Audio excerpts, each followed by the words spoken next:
Well, what do I know about politics? I know enough about modern day politics to realise that it's not working here in the UK. Hence, the solution is in the title, reform. Political reform is definitely needed. And it doesn't take the brains of Elon Musk to realise that. What do I know? Now, I do know about national security. I do know about safety. I do know about personal safety. I do know about community. I do know about... Starmer strutted in thinking this would be a genteel political debate, a measured exchange of policies and polite nods, only for Ant Middleton to appear like a beard-wielding human wrecking ball. Suddenly, what should have been a discussion turned into a demolition site. Starmer's carefully rehearsed points were shredded, tossed into the air like confetti, leaving him rattled and exposed. Middleton didn't just challenge him, he tore through the veneer of calm, exposing hesitation and uncertainty beneath. The trigger? Middleton's relentless, no-holds-barred approach, a verbal grenade that left Starmer flinching at the word sass ever since, as if it might detonate all over again. Watching this takedown unfold was pure chaos, messier than Boris Johnson's hair caught in a hurricane. A spectacle of unfiltered confrontation that left the audience equal parts shocked and exhilarated. We publish a white paper on immigration, a strategy absolutely central to my plan for change that will finally take back control of our borders. Between 2019 and 2023, net migration quadrupled until in 2023, it reached nearly 1 million. That's about the population of Birmingham, our second largest city. That's not control, it's chaos. A one-nation experiment in... It began like any ordinary, uneventful week in the murky political swamp, with Starmer meticulously ironing yet another beige tie, rehearsing the fine art of evasive answers, and perfecting the look of careful neutrality, giving the impression of a man who could avoid making a decision while still. Appearing decisive. Then, without warning, the sound of combat boots shattered the monotony, stomping over every hollow promise and rehearsed line, announcing the arrival of Ant Middleton, and in an instant, the quiet, controlled environment of political theatre became a battlefield. Someone was about to be absolutely shredded, policies and pretense alike, as Middleton's presence turned the expected debate into a full-on verbal demolition, leaving Starmer exposed and scrambling in real time, completely unprepared for the raw, no-nonsense force barreling straight at him. Leave that to the politicians. But listen, what I do know is national security, and that's what we're going to touch on very first and foremost. Now, when I spoke to Nigel and the wider team a couple of years ago, for those that don't know, I do a TV show called SAS, Who Dares Wins, where I bring in broken people and I strip them down so they can identify who they are, so they have an identity, and then I build them back up to go out into the world and to achieve. And I got asked a question by Nigel and his wider team saying, could you do that with a broken country? How do you do that? And we went through how I... For anyone blissfully unaware, Ant Middleton isn't your run-of-the-mill social media loudmouth. This is a man who has scaled towering mountains, commanded elite military units on missions where failure meant death, and somehow emerged from British reality TV without clocking a producer. When Middleton talks about leadership, he's not referring to politely shuffling committees or rehearsing statements in a boardroom mirror. He's talking about dragging a broken leg across a battlefield, because quitting simply isn't an option, ever. So naturally, when this ex-Special Forces juggernaut scanned the landscape of British politics and spotted Starmer blinking awkwardly into a void of beige monotony, Middleton had very specific thoughts, loud, unflinching and entirely military grade, ready to dismantle the illusion of control. Starmer thought he had. I'm not going to avoid any taxes. I'm going to come away from the way that he runs the country. He's got no ambition, he's got no drive, and he's just off-putting. I'm going to spend my time between Dubai and Spain. You know, I'm not going there to try and save money. I won't have an income coming from the UK, so you know, I don't need to be here. And what is it about? But Labour have only been in for, I think, 2 months. So what have they done so catastrophically wrong? well, you're talking about the next budget of what they're going to start Saying writing. Ant Middleton went easy would be like claiming Starmer occasionally sprouts a backbone, utter nonsense. This wasn't a polite critique, it was a heat-seeking missile zeroed in on the soggy, half-baked sponge cake that is Labour's top man. Middleton didn't merely challenge Starmer's leadership, he eviscerated it, drop-kicked it into a metaphorical trench, and then barked at it for failing to show up on time to basic training, leaving every shred of political polish in tatters, and exposing the raw, unprepared core beneath the carefully rehearsed suit and tie exterior. Lost my identity, I got confused. When you have a nation of confused people, guess what happens after? Frustration. You get frustrated. Like the individual, very much like the individual. What happens after frustration? Anger. Anger, violence. Violence. What's happening on our streets right now? Violence. Or it teeters into civil unrest, which we want to avoid at all costs. But it's coming. Let's back up a moment, because to truly feel the force of this takedown, you need to understand what Starmer actually brings to the leadership table. Spoiler alert, it's not leadership. This is the man who treated Brexit like someone awkwardly trying to order tapas while suffering a commitment phobia. He's turned turns into an art form. 1 minute he's waving the flag for nationalisation. The next he waters it down like a tepid cocktail at a painfully dry wedding. Ask him a direct question and you'll get a 14-minute dissertation that somehow ends with, "We're exploring options." Ant Middleton, on the other hand, doesn't explore options, he executes plans. He's not here for political theatre, grey-suited dithering, or solemn tones that achieve absolutely nothing. When Middleton let loose, it wasn't just a man with a beard raising his voice, it was a full-blown indictment. A punchline with boots, practically carving Starmer a new political personality out of sheer disdain and military-grade intensity. He portrayed the Labour leader as the sort of bloke who, if dropped into a real military operation, would spend 45 minutes forming a committee to name the mission before retreating the moment the enemy arrived with mean tweets.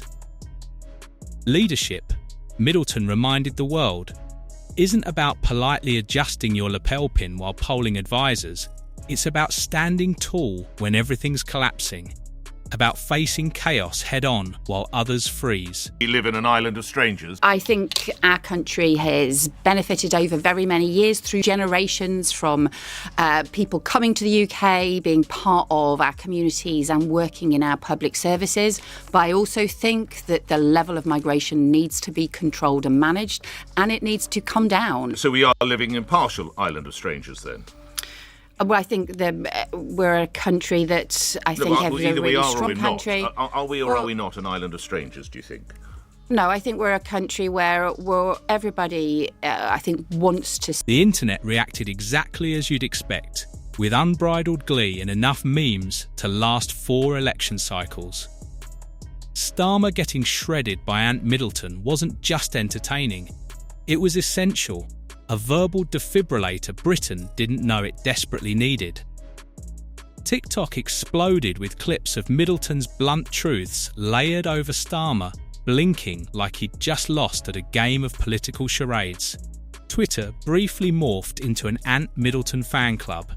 Even people who hadn't paid attention to politics since Tony Blair's hair-dominated headlines were asking, "Wait, why is this guy running anything?" Let's be honest, Starmer has all the motivational oomph of a middle manager at a stationary convention, approaching every crisis like he's apologising for a late invoice. Then enters Ant Middleton, pure intensity, precision and authority, exposing that Britain's so-called alternative leader couldn't even lead a dog through a park without double-checking the leash. The contrast was brutal. One of them has literally led men into life or death situations where a single wrong move costs someone their life. And the other, well, Starmer just blinked. I don't think that the Russians are going in there and having an easy time, because they're certainly not. I know people who are on the ground in Ukraine And they're quite happy at the moment actually, because they're actually think they're holding genuinely back. holding them? They think they can genuinely beat them. But Putin can be in this for the long term. We've seen his track record in these situations. He might be doing this for years. The guy's unstable. It's clear to see. When I saw his first interview with Putin, I saw how unstable he was, and I thought to myself, wow, this guy's got potential to do something. The other Starmer gets flustered if anyone even dares to ask whether he supports striking nurses. Middleton's point wasn't merely about Starmer's policies. It cut deeper, exposing a terrifying vacuum, leadership without courage, direction without purpose, politics without a pulse. And it hit hard because it was undeniably true. Britain isn't just weary of scandals and sleaze. It's bone-tired of emptiness, vague slogans, tepid statements, and corporate-style responses to real human problems. When Ant Middleton stormed in with a verbal roundhouse kick aimed squarely at the solar plexus of mediocrity, people cheered, both literally and metaphorically. Suddenly, Starmer's most forgettable non-hits resurfaced. That half-hearted support for strikes until someone powerful frowned. The ghostly green policy announcement that vanished into thin air, and his perpetual attempt to be everything to everyone, which, unsurprisingly, leaves him as nothing to anyone. And then I got a phone call from my agency saying, Ant, your whole world's about to turn upside down in about 45 minutes to an hour. I said, what do you mean? And then that 45 minutes an hour came around. The Sun, the Mirror, the Daily Mail, all had these in place, promptu sort of articles coming out. Ant Middleton's been fired by Channel 4. Ant Middleton, fired because of BLM tweet. Ant Middleton fired because of teen tweet, pandemic tweet. That's what it is. Memes quickly cast Starmer as everything from a ghost to a mannequin, even a cardboard cutout sporting a 404 error across its forehead. Middleton wasn't just mocking a man, he was shining a spotlight on the gaping void at the centre of Her Majesty's most hesitant opposition. What makes this roast almost poetic is that Middleton has never claimed to be a politician. He isn't polished, and thank goodness for that. He speaks like someone who's faced real stakes, not someone carefully tiptoeing around donor sensitivities. Blunt, often brash, yet undeniably authentic. In today's political landscape, authenticity is rarer than a Starmer pledge that survives a full news cycle. The kicker? Starmer looked completely outgunned without even stepping into the room. Middleton dropping his opinion was like hurling a grenade into a council meeting about Labour poster fonts. Even die-hard centrists had to admit Starmer appeared soft, not because of what was said, but because of what was utterly absent. No strength, no passion, no sense that he could handle anything harder than a light grilling on breakfast television. And in that emptiness, every Middleton word hit louder, echoing through the corridors of political expectation. Asked me, 12 months, 2 years ago perhaps, about Keir Starmer. Remember, I've been a Labour MP, I've met Keir a couple of times, and I've chatted with him, etc. And I would have said 2 years ago, fairly decent guy, bit to the left for me, but not a bad guy. But now, having seen what's happened since he came to power, I have never been more disappointed. And for him to use the word principles, I think is rich coming from Keir Starmer. I mean, the hypocrisy from all of this, we had to... The real sting wasn't in the insults, it was in the truth. Starmer couldn't lead a squad of toddlers across a soft play area without a 5-point plan, a risk assessment, and a stakeholder meeting halfway through. Ant Middleton wasn't merely pointing out flaws, he was exposing the exact type of leader people are desperate to escape. Calculated, cautious, vanilla, with just a hint of bland. This roast didn't just land, it became a rallying cry. Suddenly, people were asking what leadership they truly wanted, a speech generator straight out of an HR seminar, or someone who takes responsibility, owns decisions, and actually leads? Middleton's verbal dropkick wasn't just a takedown, it mirrored a nationwide political midlife crisis. Britain isn't merely tired, it's burnt out, pacing the kitchen at 2 a.m, staring at the ceiling, wondering how it ended up with leaders who couldn't motivate a toddler, let alone steer a country through real challenges.